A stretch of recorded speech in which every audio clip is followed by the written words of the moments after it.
Good morning. Here we go again. Truly, I thank God for His goodness, His mercy, and His kindness. Thank you for His love and for His protection, for just being God all by Himself. Now, on today, I want to take a time to share with you what God has given to me this day. Um, Thinking through the course of the week, I always try to share a conversation with you with some of the things that has been on my mind. And today I want to read a passage of scripture, a very important passage of scripture. We normally hear the scripture. Well, we used to hear the scripture a lot. I have not heard it in a little while right now, but I would just like to read it and then discuss some things that I had on my mind this week. 1 Corinthians 13 chapter, beginning at the first verse, reads like this. If I speak in the tongues of men and of angels, but have not love, I am a noisy gong or a clanging cymbal. If I have prophetic powers and understand all mysteries and all knowledge, and if I have all faith so as to remove mountains, but have not love, I am nothing. If I give away all I have, and if I deliver up my body to be burned, but have not love, I gain nothing. Love is patient and kind, and love does not envy or boast. It is not arrogant or rude. It does not insist on its own way. It is not irritable or resentful. It does not rejoice at wrongdoing, but rejoices with the truth. Love bears all things, believes all things, hopes all things, endures all things. Love never ends. As for prophecies, they will pass away. As for tongues, they will cease. As for knowledge, it will pass away. For we know in part, and we prophesy in part. But when the perfect comes, the partial will pass away. When I was a child, I spoke like a child. I thought like a child. I reasoned like a child. When I became a man, I gave up childish ways.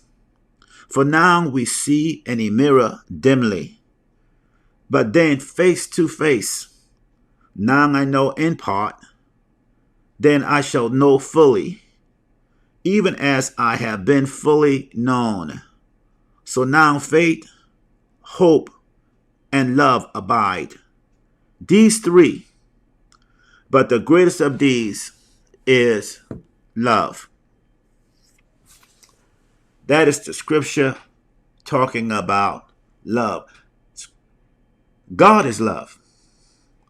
And in the elements of scripture that we read on this morning, it says that we can do everything, uh, every act of kindness that we can that we can even think about. But if it's not love generated by love, then we are nothing and we have gained nothing. This week, in considering and staying on the subject about Black Lives Matters, I watched two movies. One was the Thurgood Marshall movie called Marshall, and there was another movie called A Time to Kill.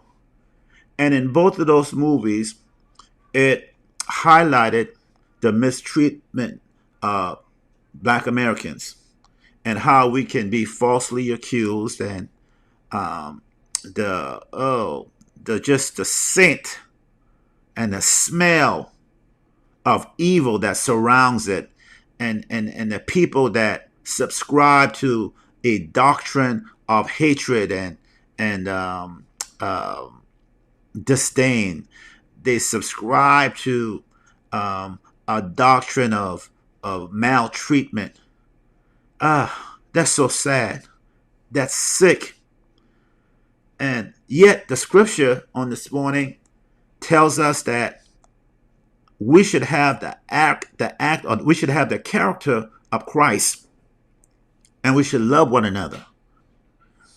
We must recognize that God requires us to love in spite of all the mean and hateful things that have been done to us. Everybody doesn't hate, everybody doesn't mistreat.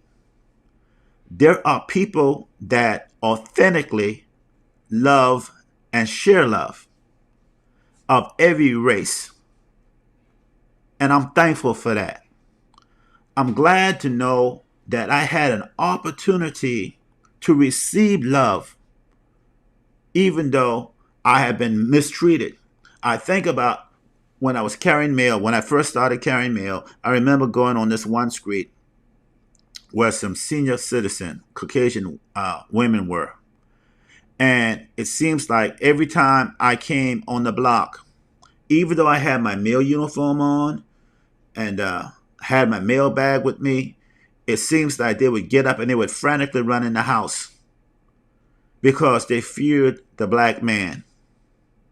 That was hurtful. You know, if it happened one or twice, I can understand that. And maybe it was just a coincidence. But no, it happened more than once. I've even had it where people have called in and lied on me, trying to, quote, get me fired. But I'm so thankful for the love of God that exists in my heart. I thank God for a godly character because in most cases, in the majority of the cases, when I came back into the office, my manager confronted me on the situation. He would always begin to say, well, I know that this is not who you are. And I know they asked me what happened, and I will tell him what had happened, and they said, okay, we got it covered.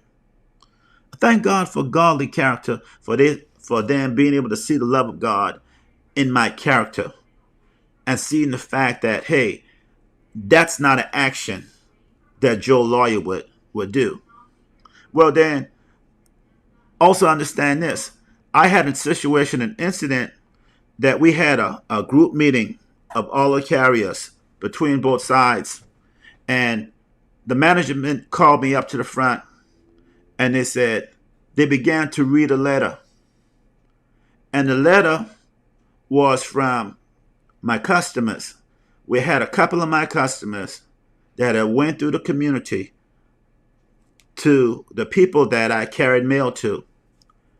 And what they had done was they put together a petition, sent it to management, and told management that we all agree that you need to give this man a promotion, or better yet, an award, because we see him and we have received him as being the best mail carrier that we have ever had. And we believe that this man deserves an award. Wow. My customers, I had approximately 500 customers or more. And I only had maybe about 2-3 blacks on my route.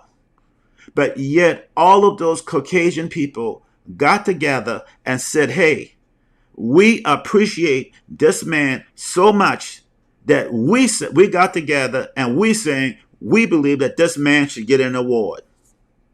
I didn't not get an award from the post office. But you know what? It's okay. Because just knowing that somebody appreciated me that much that they would generate a petition, I thank God for that. It lets me know, and it lets you know, that all Caucasian people don't hate. All black people don't hate. All Hispanic people don't hate. There are good-hearted people in this world that can help to make a difference. And so this morning, I'm talking about the element of love that Christ it's a criteria for us to get to the kingdom. It's a criteria for us to get to heaven. We cannot continue to go around keeping hatred in our hearts. We can't go around continuing to say, hey, the white man did me. No, it's not. This is a evil It's a spiritual warfare. If I can, if we could ever get that into the minds of men and women and boys, those, especially those of you that say you love God and that you're Christians, you have got to get it in your mind that this is spiritual warfare. The devil does not want any of us to love one another. The devil does not want any of us to make it. He wants all of us to be destroyed. His strategy is divide and conquer. If he can get us to divide ourselves from one another, then he's won the battle. But I came to tell you today that God said that we have got to love. First of all, we got to love God with all our heart, with all our mind, with all our soul, with all our being. Then we got to love our neighbor as ourselves. We have got to love. We've got to teach our children to love. In spite of how a person wants to live their life, God requires us to love. We can't draw them if we don't love them. Uh-oh. Did you catch that? In spite of whatever lifestyle a person chooses, whether they're alcoholic, whether they're into drugs, if it's a man that's mistreating women and women that's mistreating, doesn't matter what kind of life that they choose to love. We cannot draw them to Christ if we hate them. We can dislike, we can hate the thing that they're doing, but as for them, God requires that we love them. He said, in loving kindness have I drawn them. In order to draw somebody that don't know Christ, we've got to show them the element of love. We got, does this make any sense? My pastor would always say, I don't mean no harm, but it's the truth anyhow. We have got to love. I agree. I hate the things that is happening today. How black men and black women are being mistreated, that's being killed on the street. I hate it. But yet God still has Caucasian people that are fighting right alongside of us, that are praying right beside of us, that God helps to make a difference. Lord, help us. And I'm praying that we have a revival that will clean up the White House and make the White House the right house. Yes. Because that right now it's not the White House. It's not. Purity does not dwell there. But we need God to move. And saints of God, we need to pray for our leaders. Even though there's a lot of corruption in leaders, we need to pray because God can still make a difference. And it comes and it starts at home. It's the love that we show at home. It's the love that we express at home. Makes a difference. And what happens at home can spread abroad. It can go into the schools. It can go to our jobs. But we have got to love. I do not want to spend a lot of time on this broadcast this morning. There were some things that I had already said. I had already recorded this. But when I went back to hear it, for some reason, the volume was not there. But it's all to say that we need to practice what we preach. I can talk about the scriptures all I want. But if I'm not practicing it, then I'm like a gong and a cymbal, a clanging cymbal. It really means nothing. I don't want to get to the heaven's gate. Knock on it and say, hey, God. Or some of y'all say, hey, Doc. This joke. Hey, Doc, let me in.